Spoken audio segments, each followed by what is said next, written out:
দৌলতপুরে জাতীয় আইনগত সহায়তা দিবস পালিত। জনিরুল ইসলাম। কুষ্টিয়ার দৌলতপুর র্যালি ও আলোচনা সভার মধ্য দিয়ে জাতীয় আইনগত সহায়তা দিবস 2025 পালিত হয়েছে। দ্বন্দ্বে কোনো আনন্দ নাই, আপোষ করো ভাই, ভাই লিগ্যাল এইড আছে পাশে, কোনো চিন্তা নাই। এই প্রতিপাদ্য নিয়ে সারা দেশের ন্যায় দৌলতপুর দিবসটি পালিত হয়েছে।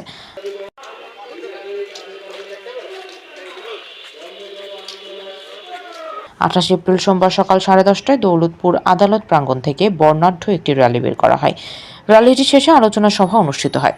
এই সময় উপস্থিত ছিলেন advocate Mahfuz Ali Khan, advocate Nizamuddin, Mohammad Saiful Islam, senior সহকারী জজ ও চেয়ারম্যান লিগ্যাল এইড দৌলতপুর চৌকি আদালত, Daulatpur Kushtia, advocate Mosammat Farziana Khatun, advocate Mosammat Mallika Khatun, advocate Ashrafuzzaman Al Kabir, Mosammat Mahmuda Fatema Khanam, শিক্ষানবিশ আইনজীবী।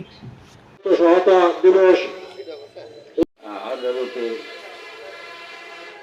সহকারী জজ এবং লিগ্যাল এইড লক্ষ্যে আজকের এই দিবস এবং যারা এই আইনি সহায়তা পান না তাদের বিনামূল্যে সেবা দেওয়ার জন্য লিগ্যাল এইড দিবস। আগে ব্র্যাকের একটা ছিল, ব্র্যাক আইনি সহায়তা দিত। লিগ্যাল এইড অফিসে বিরোধের মীমাংসার রেট কিন্তু অনেক বেশি।